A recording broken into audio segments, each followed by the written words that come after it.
Bonjour Stéphane, Bonjour. merci Pablo. d'avoir accepté mon invitation. Stéphane, tu es président du conseil départemental de Seine-Saint-Denis, tu es président socialiste de ce conseil départemental et tu viens de sortir un livre aux éditions de l'Aube qui s'intitule Seine-Saint-Denis, la République au défi, une sorte de déambulation intellectuelle et politique où tu réponds aux questions du politologue Madani Chorfa. Tout y passe, ta famille et ton enfance, fils de communiste en Seine-Saint-Denis, tes aspirations de socialiste et d'homme de gauche et l'identité de ton département. Justement, on va commencer par là. Tu y consacres un chapitre d'ailleurs. Est-ce qu'il y a une identité dionysaque, une identité de Seine-Saint-Denis? Et si oui, qu'est-ce qui la fonde? À l'évidence, on est un territoire plus jeune, plus divers, plus populaire que la moyenne. C'est lié à notre histoire, c'est lié à la situation géographique, c'est lié y compris à son identité politique. Et tout ça fait, oui, un peu une singularité. J'ai même tendance à dire que bon, tout le monde a un avis sur la Seine-Saint-Denis. Peu importe où on se trouve en France, tout le monde a une image, a une idée, a un jugement sur la Seine-Saint-Denis. Je pense d'ailleurs que c'est en partie lié à notre identité, parce que justement parce qu'on est plus jeune, plus pauvre, plus divers, avec plusieurs dizaines de nationalités qui se sont rassemblées depuis toujours ici. C'est une terre d'accueil, d'immigration depuis toujours. Elle le reste aujourd'hui encore. Et je pense d'ailleurs qu'une partie de ces clichés, de ces stigmatisations régulières contre la Seine-Saint-Denis, c'est aussi en partie lié à ça. C'est-à-dire que je crois profondément que finalement, le pays ne veut pas toujours voir une partie de l'identité qui est la sienne. Un peu ce fantasme d'une identité résumée par, on va dire, nos ancêtres les Gaulois. Mais sauf que ça n'a jamais été l'identité, l'histoire de la constitution de notre nation. Et, et parce que plus que d'autres territoires, eh bien, on est un condensé de cette identité, ben, je pense que ça explique une partie des clichés, des stigmates qui nous sont régulièrement renvoyés. Mais justement, tu dirais aussi que ces stigmatisations et ces clichés qui vous sont renvoyés au visage, on reviendra dessus tout à l'heure, mais c'est ça aussi qui participe de ce que c'est aussi que l'identité des Dionysiens. Et puis, effectivement, je pense que cette histoire, ces caractéristiques, cette identité, et ce qui nous est régulièrement renvoyé, bah, ça crée aussi une forme d'identité pour la Seine-Saint-Denis. C'est-à-dire qu'il y a une forme de solidarité, de revendication de ce que nous sommes. Euh, Bien évidemment que il y a des difficultés quotidiennes, il ne faut pas les nier, il y a une insécurité plus élevée, il y a un niveau de chômage plus élevé, mais il y a aussi cet attachement d'une très grande majorité de la population justement à ce qu'est ce département. Et la volonté en permanence, combien de fois j'entends dans la bouche du plus jeune d'habitants de la Seine-Saint-Denis au plus âgé, mais quand même, vous avez raison, il faut défendre ce que nous sommes, ça suffit d'être mis en cause en permanence. Donc oui, ça crée une forme de solidarité entre les habitants qui revendiquent justement une partie de cette identité. Alors aujourd'hui, mais notamment pendant la dernière campagne, enfin les dernières campagnes présidentielles et législatives, la Seine-Saint-Denis a été l'objet de beaucoup de, comme tu dis, de clichés et de stigmatisation, mais aussi de peur, voire de haine de beaucoup de monde, notamment à droite et surtout à l'extrême droite, mais pas uniquement. Éric Zemmour notamment en a fait son bouc émissaire de la Seine-Saint-Denis. Dans ton livre, tu cites Benoît Bréville qui, dans le monde diplomatique, montre comment la Seine-Saint-Denis est passée de l'objet d'une psychose en fait à une autre. C'est passé de la banlieue noire au début du siècle dernier, car pleine de suie, à la banlieue rouge, car communiste, à maintenant la banlieue verte, car islamisée. Est-ce que toi, tu résumes tout ça? D'ailleurs, tu résumes tout ça dans ton livre en disant c'est de la prolophobie. C'est bien ça? Oui, je crois qu'au fond, c'est ce territoire populaire, ces classes laborieuses et dangereuses qui sont mises en cause. Parce que finalement, chaque fois que ces stigmates sont envoyés contre la Seine-Saint-Denis, c'est toujours C'est l'image du communiste de la banlieue rouge avec le couteau entre les dents qui irait faire assaut à Paris. Hier, cette banlieue noire car pleine de suie qui irait, en cas de révolte, faire assaut sur Paris. Pareil pour cette image de la banlieue verte car soi-disant islamisée qui irait se projeter comme ça, tel des barbares sur Paris. Et donc, oui, je crois que ça dit quelque chose de cette, de cette peur des plus pauvres, quoi, au fond. Et d'ailleurs, on la retrouve dans plein de domaines. Tout le discours sur le logement social, contrairement à ce qu'on nous raconte, les tours et les bars, on ne fait pas de logement social avec des tours et des bars. Ce qui gêne un certain nombre de ceux qui refusent encore aujourd'hui le logement social, c'est qu'il est majoritairement composé des plus modestes, des plus vulnérables, des plus pauvres, en particulier aujourd'hui. C'était pas forcément le cas hier, mais c'est le cas aujourd'hui.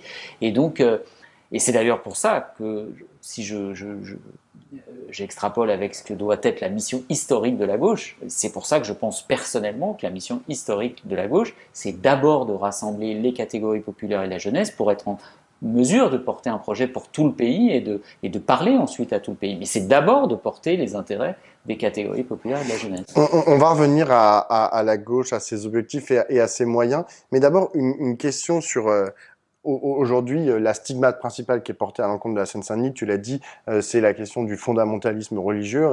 Dans la bouche de Zemmour, on a l'impression que la Seine-Saint-Denis est composée uniquement d'islamistes et qu'elle a fait sécession finalement de la République. Hein. C'est quasiment ces termes, c'est quasiment ces termes-là qu'il utilise. Pour toi, la question du fondamentalisme religieux, notamment lié à l'islamisme, est-ce que c'est une question qui est complètement fantasmée par la droite ou est-ce que tu considères que ça repose sur une certaine réalité? Mais bien évidemment que moi je suis pas naïf et je ne méconnais pas les tentations communautaristes, séparatistes et même de fondamentalistes qui voudraient imposer des règles religieuses à l'ensemble de la société. Bien évidemment que ça existe. Ce que je ne veux pas, c'est que on en fasse l'alpha et l'oméga ou qu'on résume la situation en clair des habitants de la Seine-Saint-Denis ou plus généralement des Français de confession musulmane à cette situation-là. C'est d'ailleurs pour ça, et j'essaye de faire le lien avec ce que doit faire la gauche aujourd'hui, c'est pour ça que je pense que il faut s'emparer des questions d'identité, il faut s'emparer des questions d'immigration, il faut s'emparer des questions bien évidemment de laïcité pour contrecarrer ce discours-là en permanence. Je pense que notamment le débat sur l'identité, on ne peut pas le laisser dans les mains de l'extrême droite. La gauche, elle doit revendiquer sa conception de la nation, sa conception de l'identité de nos concitoyens aujourd'hui. C'est justement parce qu'on ne fait pas ce travail-là qu'on laisse ce fantasme sur ce qu'est notre identité. Et donc, pour revenir à la question, donc oui, ça existe. Oui, il faut être intraitable et il faut refuser les tentations, les communautaristes qui peuvent exister, séparatistes ou fondamentalistes quand elles existent. Mais encore une fois, la majeure partie de nos concitoyens de confession musulmane ou de religion réelle ou supposée d'ailleurs, hein, parce que en tout cas pour ceux qui les pratiquent, ils ont tout simplement envie d'avoir très majoritairement une pratique apaisée, normale, banale, et j'ai presque envie de dire qui laisse indifférente le reste du pays. Donc moi ce que je cherche à faire, c'est surtout dans un souci de cohésion, que chacun puisse, comme dans ce que prévoient nos principes républicains, eh bien qu'ils aient la liberté de croire ou de ne pas croire, et que la République, elle proclame la liberté de conscience, mais même aussi la capacité à protéger celui qui croit comme celui qui ne croit pas. Maintenant, on va revenir à la réponse de la gauche. C'est drôle, tout à l'heure, en parlant de la réponse de la gauche, tu as utilisé le conditionnel. Tu as dit la gauche devrait, la gauche devrait. Est-ce que tu considères que la gauche est à la hauteur, en fait, dans sa réponse, ou est-ce que tu considères qu'elle est un peu à côté de la plaque, qu'elle ne répond pas vraiment au bon sujet? Par exemple, dans ton département, si on prend cette année 2022, la gauche a fait des relativement bons scores, voire des très bons scores, notamment grâce au vote Jean-Luc Mélenchon à la présidentielle et ensuite au vote insoumis aux législatives. Comment est-ce que toi tu l'analyses et est-ce que tu penses que c'est parce que, en gros, la population de Seine-Saint-Denis est particulièrement en phase avec le discours de Mélenchon et du coup, avec quoi il serait en phase dans le discours de Mélenchon? Bon, si je regarde la situation d'aujourd'hui, bien évidemment, oui, la gauche a fait des scores importants à l'élection présidentielle, aux élections législatives. 12 circonscriptions sur 12 ont aujourd'hui un député de cette nouvelle Union populaire écologique et sociale. Donc, bien évidemment, c'est une satisfaction. Et c'est la preuve que quand il y a du rassemblement, c'est une demande très forte. Quand il y a cette unité et justement cette idée qu'il n'y a pas de gauche irréconciliable, eh bien, ça permet de l'emporter. Mais j'oublie quand même pas que le niveau d'abstention dans un département jeune et populaire comme le nôtre. Et que moi, je ne me résoudrai jamais à abandonner les catégories populaires, soit à l'abstention, soit pire, dans un certain nombre d'autres territoires, à l'extrême droite. Donc pourquoi je mets le conditionnel? Parce que je veux dire, la tâche, elle est devant nous. Le défi, il est devant nous. Il est pour la gauche. La réalité, c'est que depuis 10 ans, des errements, des abandons, De quel type? bah, enfin, je veux dire, Tu parles de François Hollande? bien évidemment, quand on fait ce débat nauséabond sur la déchéance de nationalité, quand on met en place le pacte de responsabilité ou le CICE sans aucune contrepartie pour les salariés, que ce soit en termes de salaire, de conditions de travail, de formation, eh bien, on remplit pas notre rôle et notre mission. Et par ailleurs, quand au cours de ces 10 dernières années, finalement la gauche elle se rétrécit, quand la gauche aux responsabilités, elle oublie que sa famille c'est toute la gauche, elle perd irrémédiablement. Et donc ça doit être un enseignement pour le futur. Il n'y a pas de... D'autant plus que pourquoi je suis aussi très attaché au rassemblement de la gauche, c'est que pour moi ça a une influence sur celles et ceux qu'on représente et les politiques qu'on veut mener. C'est pas qu'une affaire électorale pour pouvoir l'emporter. Bien sûr, il faut le rassemblement pour l'emporter. Mais quand on cherche pas à rassembler toute la gauche, eh bien, ça dit aussi de celles et ceux qu'on veut représenter, des politiques qu'on veut mener. Donc, il faut ce rassemblement de la gauche pour tout ça. Et justement, pour à nouveau mener face à l'urgence démocratique, face à l'explosion des inégalités, face à ce défi du réchauffement climatique, eh bien oui, la gauche a en ce moment, face à la montée de l'extrême droite, et désormais c'est plus seulement la montée, c'est victoire dans un certain nombre de pays, en Italie, aux États-Unis hier, au Brésil, la victoire de Lula elle n'est pas encore totalement assurée, hein. Eh bien la gauche, la course de vitesse maintenant elle est engagée, mais on ne gagnera pas à nouveau et on ne transformera pas de nouveau si justement il n'y a pas j'aime bien cette expression de la radicalité tenable, à la fois face à l'ampleur des défis, d'avoir des ambitions radicales, mais bien évidemment, il faut que ce soit tenable, parce que dans la société, il y a des intérêts divergents, il y a des compromis à passer, il y a des négociations, il y a des calendriers, et j'ai appris que tout pas en avant vaut mieux que 1000 programmes, et si on veut changer concrètement la vie des gens. Mais donc là, c'est bon. Puisque genre la gauche est réunie, enfin je veux dire, il y a la NUPES. Est-ce que tu considères que tous les problèmes dont tu parles sont derrière nous dans la mesure où maintenant il y a une alliance? Non, ils sont pas derrière nous. C'est pas parce qu'il y a l'alliance qu'il y a le calendrier, les réformes, les projets de loi, et puis la capacité à mobiliser. Mais parce que pour l'instant, on n'a pas l'appareil d'État. Enfin, Oui, je veux dire. mais je veux dire, il y a l'abstention des catégories populaires. Et il y a une partie de ceux que l'on veut représenter qui votent parfois à l'extrême droite, et dans des proportions importantes.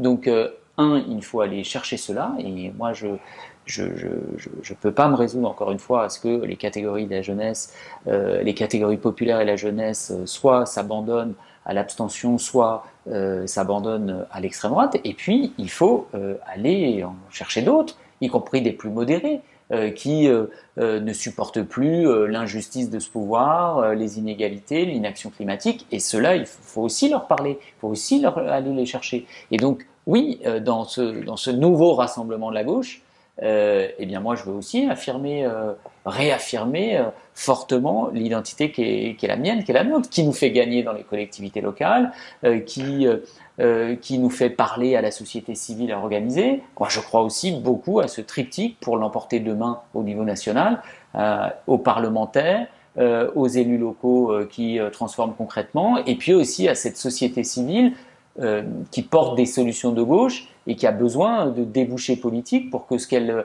expérimente, ce qu'elle fait au niveau associatif, syndical, dans des ONG, eh bien, ça puisse se traduire aussi par des débouchés politiques nationaux.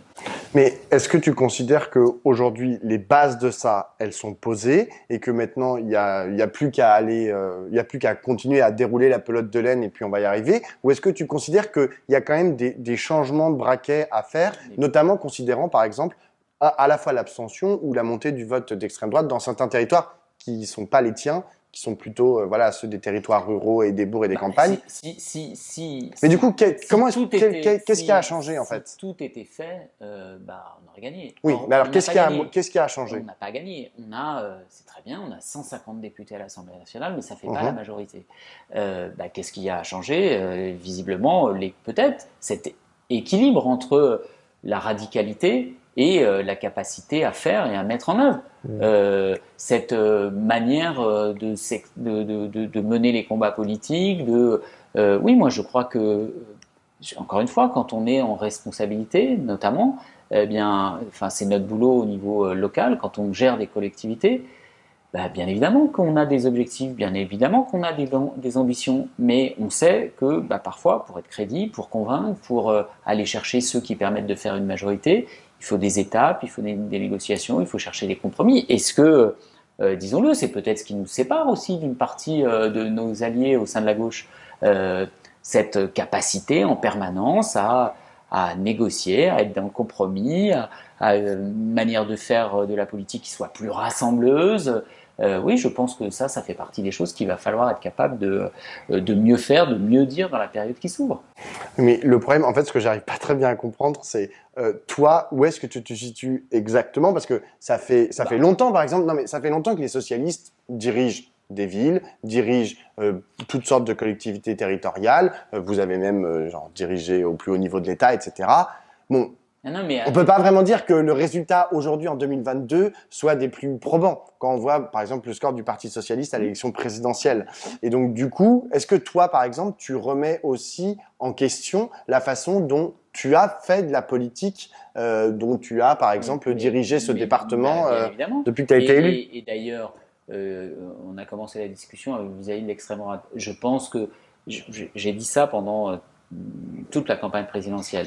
Il y avait une forme d'apathie généralisée et l'incapacité à mobiliser les gens autour des débats présidentiels. En Seine-Saint-Denis, il y avait un sujet qui faisait réagir, qui permettait aux gens d'exprimer de la colère, c'était notamment la manière dont Zemmour et l'extrême droite stigmatisaient la Seine-Saint-Denis.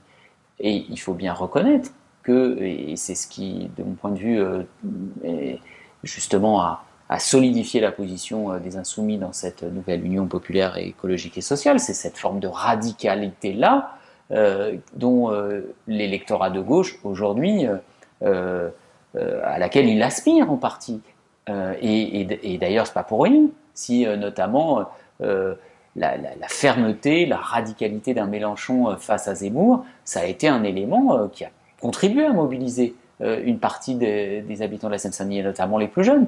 Donc oui, nous on a perdu ça au fil des années, cette forme de radicalité dans un certain nombre de luttes, de combats qui émergent dans la société, et notre côté gestionnaire et bon gestionnaire, c'est bon, ça, on n'a plus à en faire la démonstration, ça on sait faire, mais par contre comprendre, faire émerger les aspirations qui existent dans la société aujourd'hui face à des gens qui n'en peuvent plus d'avoir la vie dure dès non plus le 30 mais dès le 15 du mois, oui, c'est ça, moi j'entends ça, et qu'il faut être à nouveau en capacité de l'exprimer et de donner les débouchés. Alors justement, en parlant d'aspiration, dans un récent ouvrage, Shlomo Sand, donc grand intellectuel israélien, dans un ouvrage qui s'appelle L'histoire des gauches, disait que la notion d'égalité, qui est une notion dont tu parles beaucoup dans ton livre, n'est plus en fait un moteur de l'histoire aujourd'hui. Il l'a été, notamment pour la gauche, mais que aujourd'hui ce moteur est grippé, il est à réinventer, il est à reformuler, et en tout cas c'est plus ça qui motive les gens dans leur quotidien. et même et c'est pour ça que la gauche, aujourd'hui, en tout cas c'est son analyse, est un peu en perte de vitesse dans le monde. C'est parce que les notions, notamment de liberté individuelle, etc., sont devenues beaucoup plus fortes que les notions d'égalité. Est-ce que tu partages ce... Oui, à l'évidence, la question de la liberté individuelle, le rapport entre l'individu et le collectif a été bouleversé au cours de de ces 30-40 dernières années. C'est vrai, c'est vrai. Pour autant, je pense que, en particulier en France, dans la République française, c'est quand même un moteur puissant. À chaque fois que les pouvoirs se sont par trop éloignés de cette passion française qu'est l'égalité, il y a quand même des mobilisations et parfois un événement, un élément, un déclencheur qui catalyse tout et qui fédère et qui regroupe. Euh, c'est le système gaulliste et giscardien qui est à bout de souffle à la fin des années 70 et qui n'est pas capable de répondre aux nouvelles aspirations de la société. C'est ce qui explique la victoire de Mitterrand et de la gauche. Puis ensuite, si je prends quelques années plus tard, Chirac qui s'éloigne tellement de la fracture sociale que il dissout et il se prend un gouvernement de gauche dans la figure. D'une certaine manière, l'incapacité d'Hollande à se représenter après son premier quinquennat, je crois que c'est cette incapacité à comprendre, à traduire cette aspiration à l'égalité, à la justice. Et pareil, d'une certaine manière, avec le mouvement des Gilets jaunes. Enfin, c'est parce que Emmanuel Macron oublie les réalités de ce pays, la dureté de la vie, voilà, encore une fois, cette passion française pour la justice et l'égalité qui donne du carburant à ce mouvement des Gilets jaunes. Et il est de fait obligé de reculer et d'en tenir compte. Et donc, quand même, je pense que spécifiquement en France, cette question-là, elle continue de guider un certain nombre de comportements. Si je regarde par exemple en Seine-Saint-Denis, nous depuis quelques années on réalise assez régulièrement maintenant une enquête sur la question des discriminations dans un territoire comme le nôtre. Cette question-là, elle est puissante, elle est massive. D'abord, le ressenti ou le vécu, c'est quasiment 60% des habitants qui disent avoir été témoins ou victimes de discrimination, et c'est un élément qui structure beaucoup les comportements. Et derrière les discriminations, c'est cette volonté d'une société plus juste, plus égalitaire. Et donc je pense que la mission de la gauche, c'est justement c'est d'ailleurs pour ça qu'il faut refuser qu'une partie de notre débat politique, de notre agenda politique, il soit dicté par les thèmes de l'extrême droite, notamment autour de l'identité. Il faut ramener à chaque fois à la question sociale pour que ce soit autour de ce débat-là et de ces débats-là que le débat se structure. C'est le contraire de ce que tu dis tout à l'heure. Tu m'as dit tout à l'heure, il fallait aussi aller sur le terrain de l'identité. Il faut y aller et qu'il faut développer ce qu'est notre conception de l'identité. Mais il faut refuser que les défis de la société française, ils soient vus au prisme de cette question de l'identité. Il faut d'abord les ramener sur la question sociale. Autre sujet, mais qui est très lié à ton rôle à la tête du département. Vendredi dernier, dans une interview, l'économiste Thomas Porcher m'a dit cette chose qui m'a interloqué. Il m'a dit, en gros, depuis le milieu des années 80, l'État avait cessé d'être stratège, avait cessé d'être un État stratège, et que c'en était fini finalement depuis les années 80, des grands aménagements, des grands plans, etc. Est-ce que tu es d'accord avec ça? Je suis assez d'accord avec ça. Je pense que, par exemple, moi je suis un farouche partisan de la décentralisation, mais j'en ai un peu ras-le-bol de la tarte à la crème, de la nouvelle étape de la décentralisation.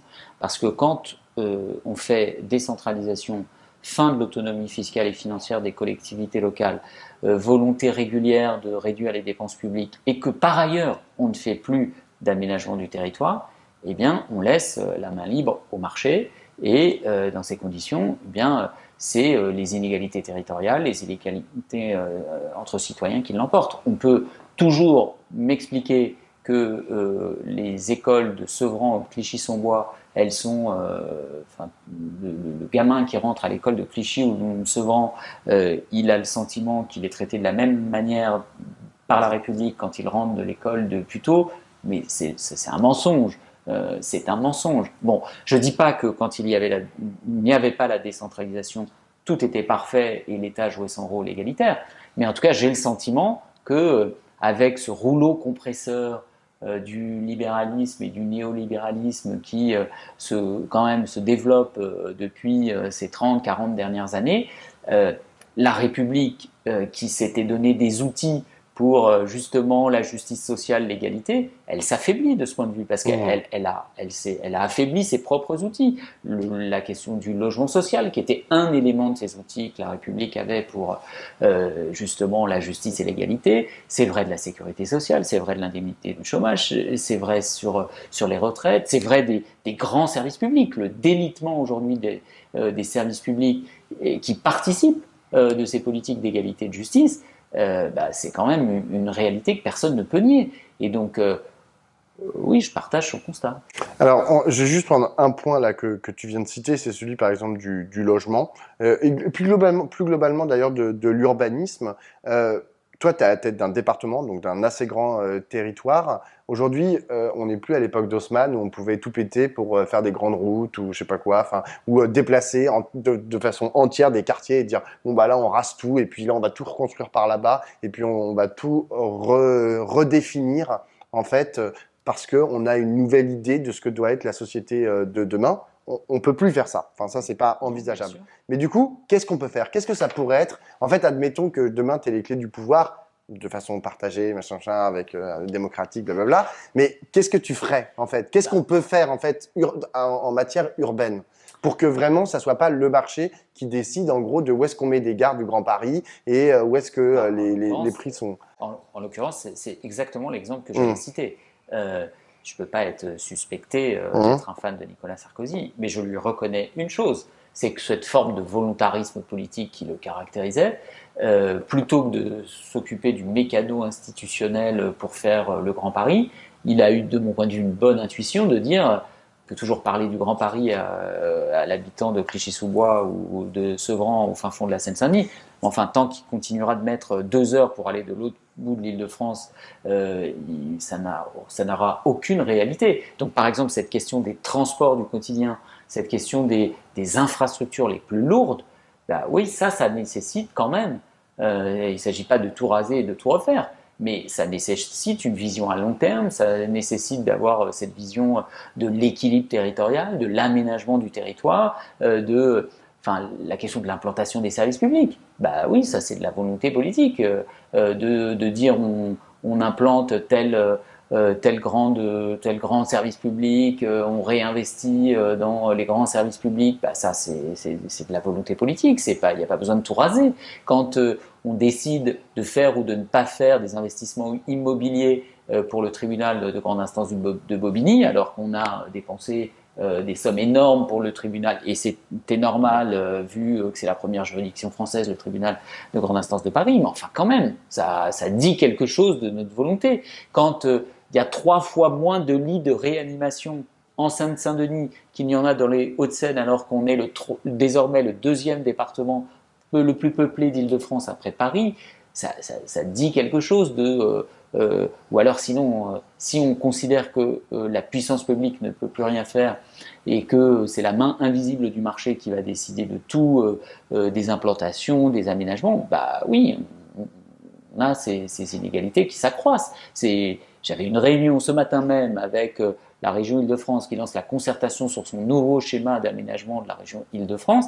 La réalité, c'est que depuis 15 ans, 20 ans, dans cette région qui est la plus riche de France, la plus puissante de France, les inégalités, elles se sont accrues. Le déséquilibre emploi-logement entre l'Est et l'Ouest, il s'est accru. Les riches sont plus riches et les pauvres sont plus pauvres. Bon, donc, justement, ce qui fait la singularité de notre pays et de ses institutions républicaines, en tout cas ce que nous avons toujours proclamé, c'est qu'on se donne des moyens, des outils de lutter contre ça. Je vais poursuivre en fait, genre ton exemple sur le grand métro, enfin le métro du Grand Paris là, qui a été initié, enfin pensé au départ par Nicolas Sarkozy, enfin pas tout seul d'ailleurs. Mais quand tu vois, par exemple, le prix au mètre carré autour des stations de métro, des nouvelles stations de métro qui vont bientôt sortir de terre, Ça va pas. Enfin, genre, Non? non, mais tu vois, genre, je suis Non? là, genre, bon, bah, ok, c'est super, on met encore des transports pour des gens qui sont hyper riches, quoi. Parce que, genre, maintenant, c'est à 10 000 du mètre carré, parfois, autour de ces Bon, stations de métro. plusieurs choses. Bon, d'abord, tu as raison de dire qu'il a fallu quand même de la mobilisation et de la détermination, notamment des élus locaux, hein, parce que initialement, les tracés que faisait le monsieur Grand Paris de Sarkozy, savoir Christian Blanc, c'était quand même Hum. essentiellement de relier les grands pôles d'aménagement et de développement économique. Alors qu'à l'inverse, bah, nous, notre objectif, c'était certes de desservir les grands pôles, mais aussi d'avoir de la desserte de proximité, des transports de proximité pour des habitants qui en étaient dépourvus. Typiquement Clichy-sous-Bois, Sevran, une partie du centre de la Seine-Saint-Denis, et que c'est quand même la détermination des élus locaux qui a permis qu'il y ait deux grandes lignes de transport qui desservent ce département. Un tiers des gares de ce nouveau métro sont en Seine-Saint-Denis. Bon, moi, la Seine-Saint-Denis, c'est le département où il y a le pourcentage de logements sociaux le plus élevé, le revenu moyen par habitant le plus faible de France métropolitaine, le nombre d'allocataires du RSA, un des plus élevés. Je dis un des plus élevés parce que je pense que le Nord, mais compte tenu de sa population, il en a un peu plus que nous. Bon, donc on prend notre part de la solidarité. Moi, j'ai ma conception. Je suis contre les ghettos de riches et je suis contre les ghettos de pauvres. Bon, donc il faut retrouver de la mixité dans ce territoire. Donc, toi, tu dis, il faut attirer les riches en Oui, mais Seine-Saint-Denis. moi j'ai une formule, c'est que les bobos, ils sont les bienvenus en Seine-Saint-Denis dès lors qu'ils ne chassent pas les prolos. Donc on a des capacités de Hum. développement dans ce territoire, on a la capacité d'attirer des populations. Moi je suis pour l'équilibre. Bon, et donc, mais après il faut se donner des outils, des moyens, et notamment des outils publics, pour que autour de ces gares, par exemple, quand les maires veulent décider de faire de l'accession à la propriété, eh bien, ils utilisent les moyens d'aujourd'hui pour que, par exemple, une partie du foncier soit moins chère pour permettre que les prix Hum. ils ne s'envolent pas comme ceux que tu indiques. Que dans les opérations d'aménagement, eh bien, on fasse aussi du logement social et pas exclusivement de l'accession à la propriété. Que ça sert à rien en ce moment de verser des larmes de crocodile sur les difficultés de recrutement dans le service public, des infirmières aux enseignants passant par les policiers ou par les assistantes sociales, si on n'arrive pas à les loger dans cette région où dans le Grand Paris où les tarifs n'arrêtent pas les loyers n'arrêtent pas de s'envoler. Et donc pour ça, bah, par exemple, moi je réclame qu'on ait une forme de 1% pour loger les travailleurs essentiels dans la métropole, dans le Grand Paris, dans la zone la plus dense, et pas les renvoyer toujours plus loin. Bah, voilà, ça c'est autant d'exemples de ce que la puissance publique, de ce que des élus qui ont la volonté de plus de justice et plus d'égalité doivent mettre en œuvre pour pas que ça soit ce libéralisme échevelé qui aménage ou déménage la région parisienne. J'ai une dernière question pour toi. Tu en as un peu parlé, c'est sur le Parti socialiste, c'est sur ton identité socialiste. Qu'est-ce que tu penses que le Parti socialiste a encore à dire à la gauche? Est-ce qu'il a encore à dire quelque chose à la gauche? Est-ce que tu considères que c'est encore important? Et surtout, est-ce que tu penses que dans le cadre de la NUPES, il y a un espace pour les socialistes? Je te dis ça notamment parce que à côté de vous, vous avez des gens qui prennent beaucoup de place, hein, médiatiquement et politiquement, que sont notamment les insoumis et, et certains écologistes qui prennent fort la parole. Et c'est vrai qu'on a tendance à moins entendre les socialistes depuis le début de la NUPES, même si c'est vrai qu'ils essayent de faire entendre leur petite musique, mais du coup, c'est quoi la base de leur petite musique? C'est quoi? Qu'est-ce que vous avez à dire? Il n'y aura pas de nouvelle victoire possible de la gauche dans des échéances nationales, de mon point de vue, si on ne sait pas tenir les deux bouts, c'est-à-dire des formes de radicalité, Mmh. mais une forme de crédibilité dans la capacité à mettre en œuvre. Il y a une partie de ceux qui vont bien, qu'il va bien falloir aller chercher pour faire une majorité dans ce pays. Il va falloir non seulement aller récupérer les catégories populaires qui continuent de s'abstenir, ou même certaines qui votent à l'extrême droite, mais il va falloir aussi en chercher d'autres qui Ça, c'est pas vous. Ça, c'est pas les socialistes qui vont chercher les abstentionnistes et les gens et non, les non, fâchés pas moi fâchés. il faut aller les chercher toutes. Et moi, j'ai jamais considéré dans mon parcours, dans l'histoire qui est la mienne, dans mon histoire familiale, dans la manière dont je fais de la politique ici, qu'il y aurait je ne sais quel créneau en clair. Allez, les classes moyennes pour les socialistes. Non, moi, je ne crois pas à ça. Mmh. justement, je pense que c'est ce qui a été la force du Parti socialiste quand la gauche et quand il a permis à la gauche de gouverner, c'est quand il était capable de parler à tout le monde. C'est quand il était capable, en son sein, de rassembler tout le monde. Parce que par ailleurs, il y a une petite on a les institutions qu'on a. Moi, je suis pas un fan des institutions de la Ve République, mais c'est quand même une réalité et je ne crois pas qu'on va en changer tout de suite, y compris l'élection du président de la République au suffrage universel. C'est à la fois une force mais une faiblesse. Mais pour permettre à la gauche demain de nouveau de l'emporter, bah oui, il faut qu'il y ait une force qui rassemble suffisamment largement pour pouvoir l'emporter, gagner.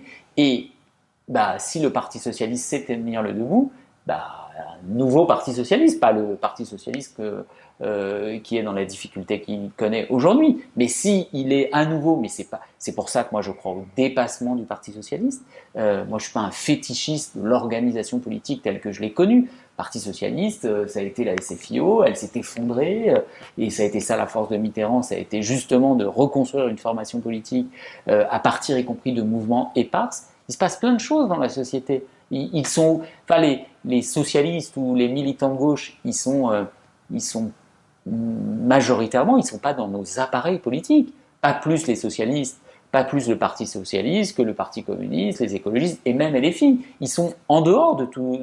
Et c'est cela qu'il faut transformer en militants de la gauche qui va reconquérir le pouvoir. Parce qu'ils s'engagent dans tout un tas de causes.